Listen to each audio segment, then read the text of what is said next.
안녕하십니까. 주식회사 우리코스 김명중 회장입니다. 오늘은 어제에 이어 비만단상 그 세 번째 시간입니다.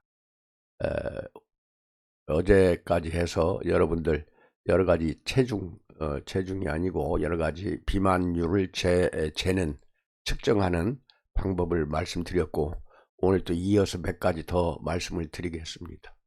이상 체중법이라는 게 있어요. Modified Forecast Method라고 해서 계산은 신장 빼기 100. 여러분의 신장이 있죠. 160 같으면 신장이 160 빼기 100이니까 60이 되겠죠. 곱하기 0.9, 69, 54가 되겠죠. 신장, 남자는 0.57에서 신장 0.57이고 여자는 0.56. 그래서 신장 빼기 38, 신장 빼기 37. 그래서 비만도를 측정하는 것인데, 실제 체중 빼기 표준 체중, 여러분은 실제 체중에서 표준 체중을 빼고 그 아래 분모는 표준 체중 곱하기 100입니다. 그 100분의 표준 체중 곱하기 100분의 실제 체중에서 표준 체중을 뺀 것입니다. 이렇게 해서 판단을 할 경우 이런 형태가 나옵니다. 90 미만이 나오면은 마른 상태입니다. 비만 상태가. 그다음에 90에서 110까지는 정상입니다. 정상. 그다음에 120 이상은 비만입니다. 그다음에 110에서 120까지는 약간 비만이고, 150 이상이 넘어가면은 병적인 비만이다. 그다음에 이제 BMI 지수라고 해서 Body Mass Index라고 해서 체질량 지수입니다. 이것이 비교적 정확한 것이지만, BMI 지수가 더 정확한 것은 여러분 좀 이따 이야기를 합니다만은, 어제 해드렸던 부분에서 몸 안에 있는 체지방률을 측정하는 것이 있어요. 기계가 있어요. 그 기계를 사용하는 것이 가장 정확한 것입니다. 그래서 계산은 신장 제곱분의 체중입니다. 신장을 제곱으로 하세요.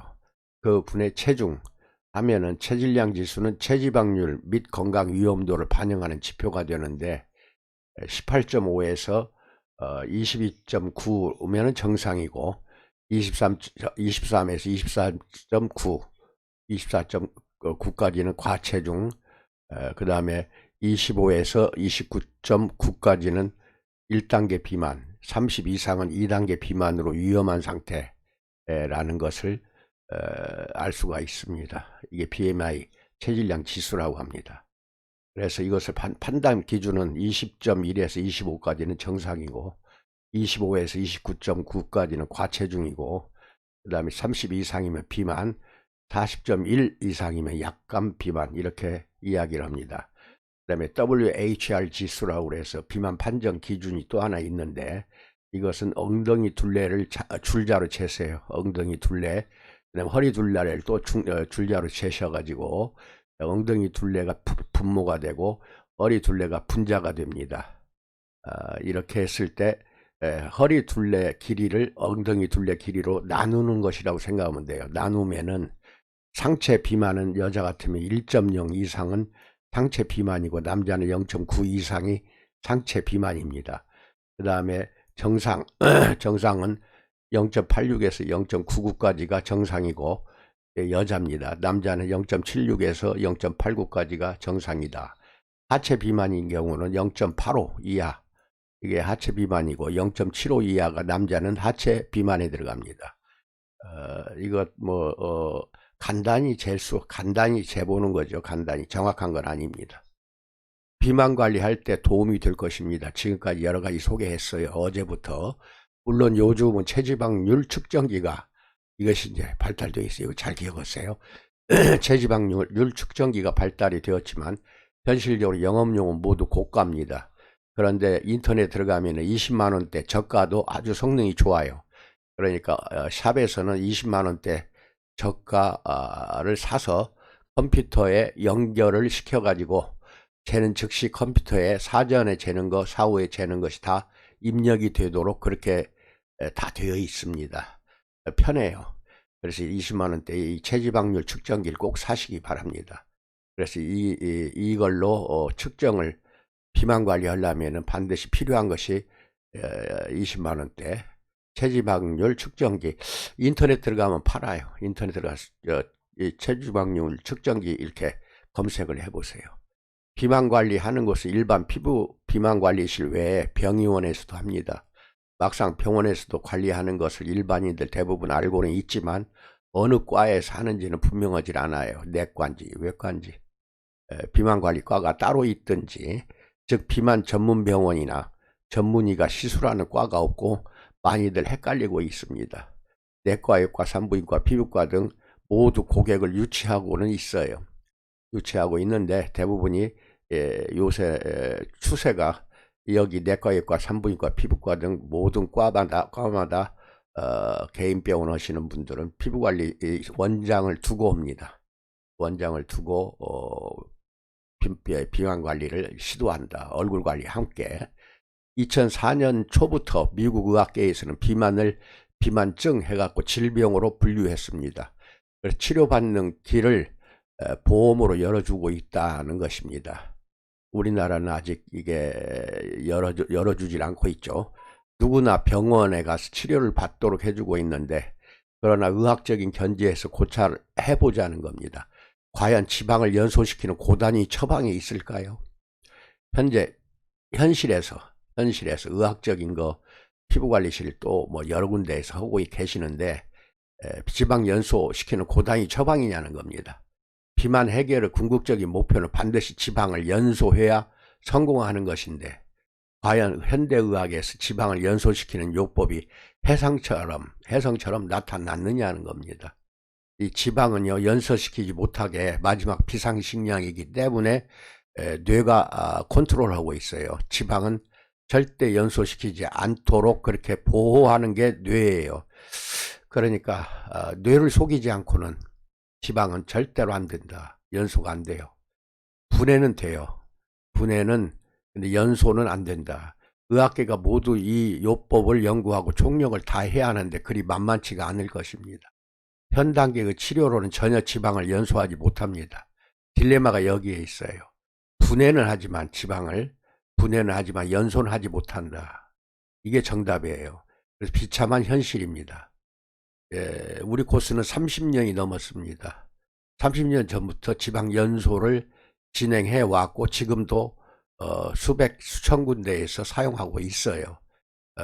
이 국내뿐 아니라 중국, 일본, 미국 등등 우리 거 소문이 많이 났습니다. 동남아시아도 많이 났어요. 그래서 이런 데서도 쓰고 있다는 거. 병원에 간다 해도 완치할 수 없는 것이 비만입니다. 우리는 이것을 직시해야 합니다. 여기에는 주사요법, 약물요법, 수술요법 등 모두 포함됩니다. 모두 이거 주사, 약물, 수술요법을 다 포함시킨다 한들 지방은 연소하지 못한다. 이것도 잘 알고 계시기 바랍니다. 그 어떤 요법도 완치하지 못하는 한계가 언제쯤 되어야 후련하게 해결될 것인지를 우리는 예측도 못하고 있습니다.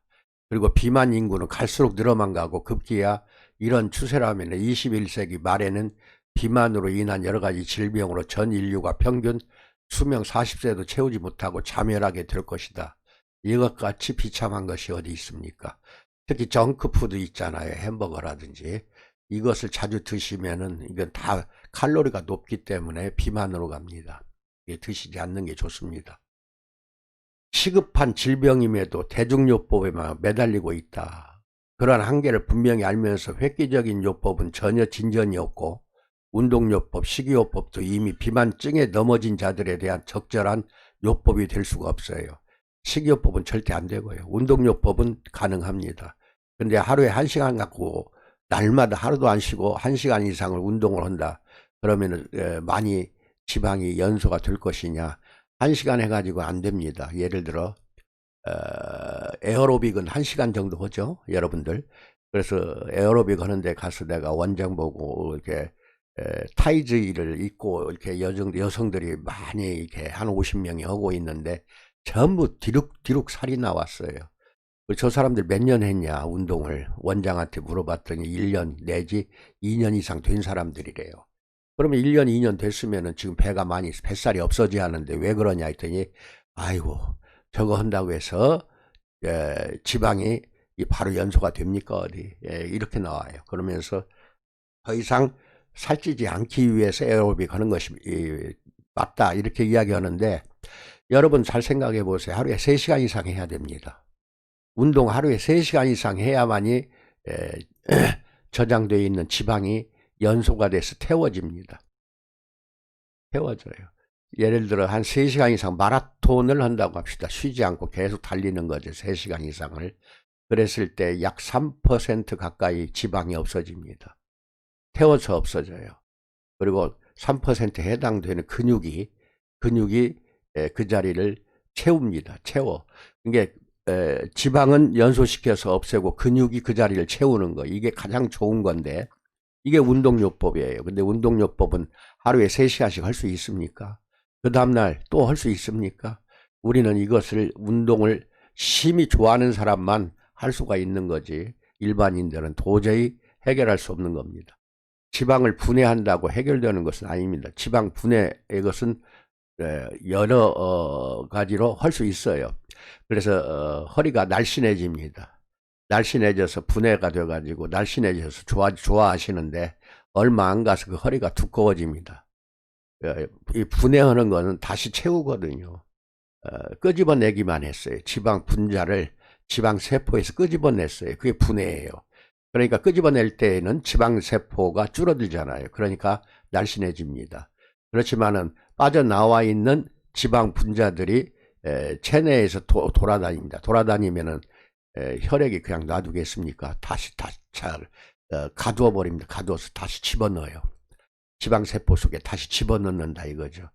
집 나간 딸이나 아들을 다시 집 찾아다 다시 집어넣어주는 거나 마찬가지입니다.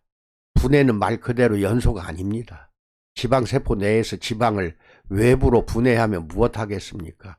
혈액이 다시 잡아다가 집어넣어 버리는 것을 다시 비만으로 가게 되는 그 결과가 나옵니다. 이게 요요 현상이라고 합니다.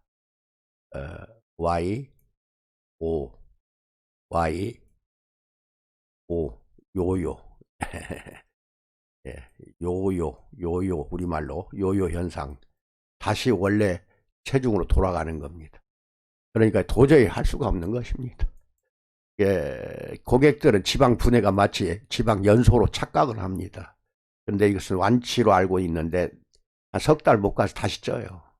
다시 집어넣어 버리니까 돌아다니면 안 됩니다. 체내에서 체액에 지방이 분해된 것이 돌아다니다가 혈관을 막아버리면 중풍이나 심장병에 걸려 넘어집니다. 그러니까 큰일 납니다. 다시 집어넣어야 돼요.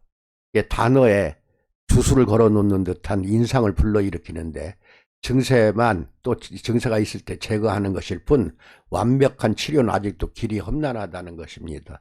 이것을 저희 본사는 30년 전에 해결을 했습니다. 해결했고 당당하게 30년 동안 체험한 사례가 너무 많기 때문에 여러분에게 적극 권장하는 것입니다. 이제는 지방 연소식 우리 코스 제품 셀젤로 행복한 나날을 사시기를 간절히 기원합니다. 고객들에게 반드시 이것도 상담할 때 이야기를 해주시기 바랍니다. 감사합니다. 건강하십시오.